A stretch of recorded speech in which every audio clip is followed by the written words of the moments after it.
West ইন্ডিজের বিপক্ষে প্রথম টি-20 ম্যাচের একাদশ থেকে শামীম পাটোয়ারীকে বাদ দেয়া যেত, বাদ দেয়াই যেতে পারত, কেননা তার আগের 5 ম্যাচের মধ্যে 3টা ডাক ছিল তার 0-0-0। কিন্তু সেই ম্যাচে শামীম সুযোগ পেলেন, করলেন মাত্র 1 রান।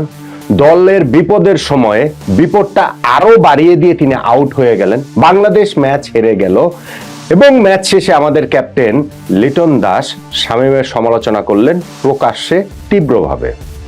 ফলে সিরিজের দ্বিতীয় ম্যাচে শামীমের তার একাদশে থাকার কোনো সুযোগ নেই, তৃতীয় ম্যাচে সুযোগ নেই, এই সিরিজে খেলার সুযোগ নেই, তাই তো?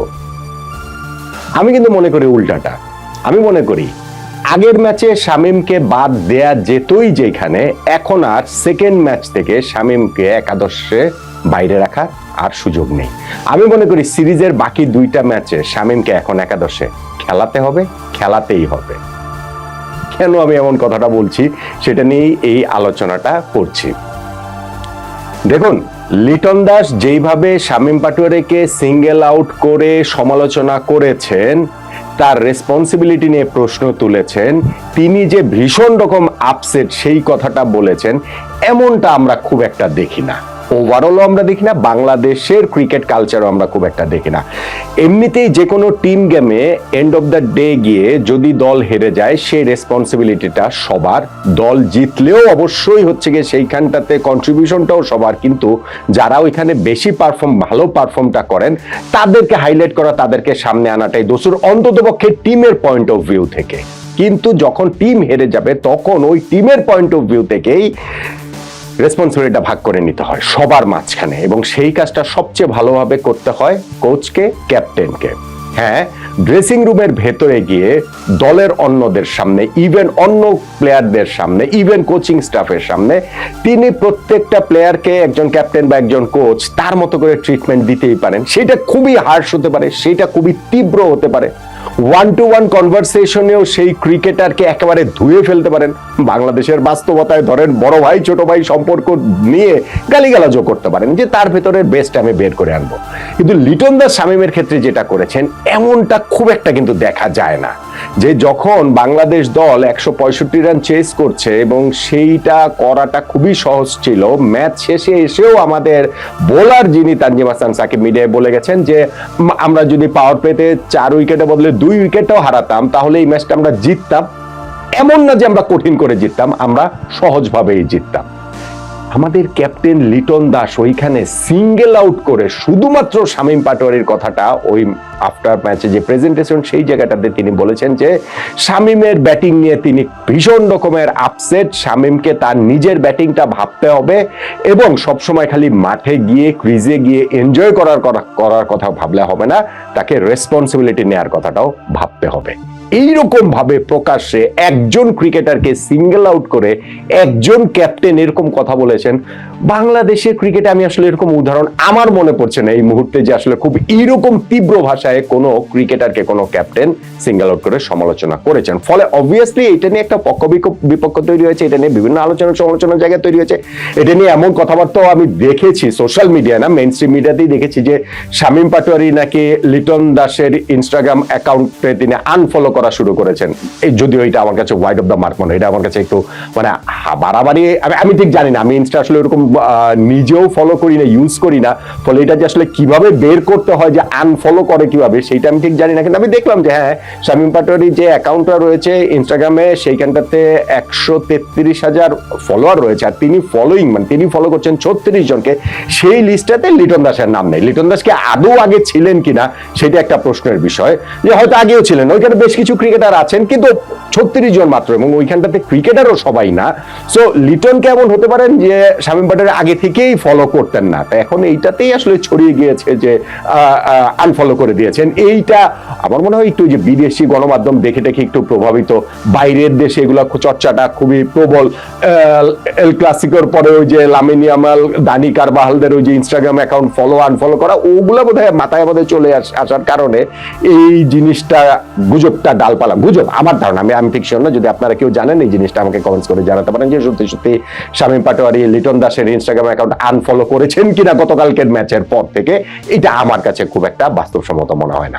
ঠিক আছে, ওইটা অন্য আলোচনা, সেটা যেটাই হোক না কেন, ক্যাপ্টেন যখন একজন ক্রিকেটারকে এরকম প্রকাশ্যে বলেন তখন এটা দুইটা বিষয় থাকে। নাম্বার ওয়ান, তিনি এই ক্রিকেটারকে ওন করেন, তিনি মনে করেন এই ক্রিকেটারের ভেতরে অনেক সম্ভাবনার জায়গা রয়েছে এবং সেইটা যখন তিনি ডেলিভার করতে পারছেন না, একবার পারছেন না, দুইবার পারছেন না, টাইম এন্ড এগেন পারছেন না, তখন সেই ক্রিকেটারের একটা কিক প্রয়োজন। ক্যাপ্টেন তাকে সেই কিকটা দিতে চেয়েছেন, আমাদের লিটন দাস শামীম পাটোয়ারিকে সেই কিকটা দিতে চেয়েছেন প্রকাশ্যে, তাকে এরকম ভাবে সমালোচনা করে যেইটা শামীম পাটোয়ারির জন্য হিউমিলিয়েটিং, যেইটা শামীম পাটোয়ারির জন্য ইনসাল্টিং টু সাম এক্সটেন্ট। এখন এই কিকের প্রেক্ষাপটে কি শামীম পাটোয়ারি নিজের সেরাটা দিতে পারবেন কিনা, অধিনায়ক এই স্ট্র্যাটেজিতে এগুতে পারেন এবং সেই স্ট্র্যাটেজির কথা ভেবেই তিনি শামীমকে এইভাবে সমালোচনাটা করতে পারেন। আবার নাম্বার টু যেটা হতে পারে সেইটা হচ্ছে গিয়ে তিনি সত্যি সত্যি শামীম বিরক্ত এবং সত্যি সত্যি তিনি সিঙ্গেল আউট করেছেন এবং সত্যি সত্যি তিনি মনে করেন যে এখানে আসলে কিছু হবে টবে না, অতএব এখানে আমরা প্রকাশ্যে সমালোচনা মিডিয়াতে মানে কথাটা বলে টেলিভিশনে ওইখানটাতে প্রকাশ্যে কথা বলে আর তার যে হবে না সেটা আসলে জানিয়ে দিই এবং তার মেসেজটা অন্যদেরকেও, তার মাধ্যমে অন্যদেরকেও জানিয়ে দিয়ে যে তোমাদেরও যদি না হয় তাহলে তোমাদের কথাও কিন্তু আমরা মিডিয়াতে এসে এইভাবেই আমি বলবো, আমরা বলবো, ফলে তোমরা প্রত্যেকের গেমটা ঠিক করে। ইদার ওয়েতে ক্যাপ্টেন তার মতো করে ভাবতে পারেন, কিন্তু বাংলাদেশের ক্রিকেট সংস্কৃতির যে বাস্তবতা, তাতে করে শামীম এই জিনিসটা কিভাবে নিচ্ছেন ওইটা ভীষণ ভীষণ রকমের গুরুত্বপূর্ণ। শামীমের সঙ্গে লিটনের যেটা আমরা দেখিনি ড্রেসিং রুমে, টিম হোটেলে, টিম প্র্যাকটিসে, ওই ম্যাচের পরে কি কি কথাবার্তা হয়েছে সেটা আসলে ভীষণ ভীষণ রকমের গুরুত্বপূর্ণ। এখন আমি যেটা বলছিলাম যে আগের ম্যাচটার আগে যদি আমাকে বলতেন শামীমকে একাদশ থেকে বাদ দেওয়া হবে, সেইটাতে আমার খুব একটা আপত্তির জায়গা থাকতো না। ঠিক আছে, আগের 3 ম্যাচে আগের 5 ম্যাচের মধ্যে 3টাতে যে শূন্য মেরেছেন তাকে তো একাদশ থেকে বাদ দেওয়াই যেতে পারে। সেই তিনি যখন এই ম্যাচে 1 রান করলেন এবং ওইভাবে তিনি আউট হয়ে গেলেন এবং রেসপন্সিবিলিটির কথাটা যে জায়গাটাতে ক্যাপ্টেন নিজে বলছেন, তার আপসেট হওয়ার কথাটা সেখানে বলছেন, পরের 2টা ম্যাচে আমি বলছি তাকে আমরা একাদশ থেকে বাইরে রাখাটা আর এফোর্ড করতে পারি না। কেন পারি না? কেননা একটা রাইট মেসেজ যেতে হবে টিমের মধ্যে, একটা রাইট মেসেজ যেতে হবে বাংলাদেশের ক্রিকেট ফ্র্যাটার্নিটিতে, যেহেতু ঘটনাটা এখন ডালপালা মেলে অনেক বড় হয়ে গেছে, গুজব টুজব সবকিছু, যে ইনস্টা অ্যাকাউন্ট থেকে শুরু করে অনেক কিছু মিলে অনেক বড় হয়ে গিয়েছে, ফলে ক্যাপ্টেন লিটনের এখন শামীম পাটোয়ারিকে ব্যাক করাটা উচিত। আমি মনে করি যে নো ম্যাটার হোয়াট, কোচও যদি বলেন যে না আমরা শামীমকে এই ম্যাচটাতে খেলাতে চাই না, আমাদের যদি অ্যানালিস্টও বিভিন্ন অ্যানালিসিসের মাধ্যমে মানে বুঝিয়ে দেন যে না শামীমকে এই ম্যাচে না খেলানোটাই ভালো, তারপর আমি মনে করি যে ক্যাপ্টেনের এই জায়গাটাতে লিটনের ব্যাক করা উচিত শামীমকে। পরের ম্যাচগুলোতে তাকে আসলে পরের ম্যাচটাতে না, পরের 2টা ম্যাচেই শুধুমাত্র খেলানো, 2টা ম্যাচেই খেলানো উচিত এবং শামীমকে ওই মেসেজটা তারও দেওয়া উচিত, অন্যদেরকেও দেওয়া উচিত যে আমি আমার ক্রিকেটারকে যেমন সমালোচনা করি ঠিক তেমনি আমি তাকে ব্যাকও করি, তার খারাপ সময়ও আমি তাকে আসলে ব্যাক করি। সেই ক্ষেত্রে কেবলমাত্র ড্রেসিং রুমটা লিটনের ড্রেসিং রুম থাকবে, তার ওই কন্ট্রোলের মধ্যে থাকবে। সেইটা না হলে এক একজন এক এক দিকে ছিন্ন বিচ্ছিন্ন হয়ে যেতে পারে যে এই ক্যাপ্টেনের আন্ডারে আমরা খেলবো, তিনি তো আমাদেরকে মিডিয়াতে যে এরকম আমাদের সমালোচনা করবেন, আমরা যদি খারাপ খেলি এইটাকে সামনে নিয়ে আসবেন, তখন ড্রেসিং রুমটা যেরকম লিটনের ড্রেসিং রুম হওয়ার চান্সটা আমি আসলে কম মনে হয়। দেখেন আমার এই জায়গাটাতে আরেকটা বিষয় মনে হয়, লিটন যেই কথাগুলো শামীমকে নিয়ে বলেছেন, লিটনকে নিয়েও ওই কথা বলা যায়। মানে ইনফ্যাক্ট আপনি এই ম্যাচের কথাও যদি চিন্তা করেন, এই ম্যাচে লিটনও যেভাবে আউট হয়েছেন সেটা কোনো রেসপন্সিবল আউট না। একজন ক্যাপ্টেন ওই সময় গিয়ে মারবো কি ছাড়বো এরকম করে তিনি যেভাবে ক্যাচটা তুলে দিয়েছেন আকিল হোসেনকে, রেসপন্সিবল না। আপনি এই ম্যাচের কথা কেন বলছি? গত 10 বছর যে লিটন দাস ইন্টারন্যাশনাল ক্রিকেট খেলছেন এবং সেই জায়গাটাতে রেসপন্সিবিলিটি শব্দটার সাথে বিট্রে লিটন দাস প্রবাবলি সবচেয়ে বেশি করেছেন বাংলাদেশের ক্রিকেটারদের মধ্যে, লিটন এবং সৌম্যের কথা বলতে পারেন। এবং সেই আমি রেসপন্সিবিলিটি শব্দের সঙ্গে বিট্রে এরকম মানে হার্শ ওয়ার্ড ইউজ করছি কেন? কেননা তার উপরে আমাদের, তার টিমের, তার কোচের, তার ক্যাপ্টেনের এক্সপেকটেশনটা সবসময় বেশি ছিল, ফলে ওই জায়গাটাতে লিটন ডেলিভার করতে পারেননি। হয়তো বা লিটন ভেবেছেন আমি যে পারিনি, অনেকটা সময়ই পারিনি, সেইখানটাতে এরকম কিক আমি পাইনি, আমার কোনো ক্যাপ্টেন আমাকে কখনো মিডিয়ায় প্রকাশ্যে গিয়ে এইভাবে সমালোচনা করেননি, ফলে আমার যে এক্সপেকটেশন আছে শামীমের কাছে, শামীমকে আমি এরকম একটা কিক দিয়ে দেখি যে তার কাছ থেকে সেরাটা আমি বের করে নিয়ে আসতে পারি কি না। আমি কিন্তু এই ঘটনাটাতে লিটন দাসকে প্রচন্ড রকম দোষী, তিনি ভিলেন, তিনি এটা করতে পারেন না, কেন তিনি এটা করছেন আমি সেটাও বলছি না। আবার তার করাটা ভীষণ রকমের যৌক্তিক, অবশ্যই করা উচিত, প্রত্যেকটা ম্যাচ শেষে এসে বলা উচিত কোন ক্রিকেটারের জন্য হয়নি এরকম সিঙ্গেল আউট করা উচিত, আমি সেইটাও বলছি না। এটা অ্যাবসলিউটলি লিটন দাস এবং শামীম পাটোয়ারি তাদের যেই রিলেশনশিপ, তাদের যে সম্পর্ক, সেই সম্পর্কের কেমিস্ট্রির উপরে নির্ভর করে এবং দুইজনকেই ওইটা আসলে বুঝতে হবে যে কে আসলে কতটা নিচ্ছেন, কে কিভাবে কি বলছেন এবং কিভাবে পুরো বিষয়টা আসলে নিচ্ছেন।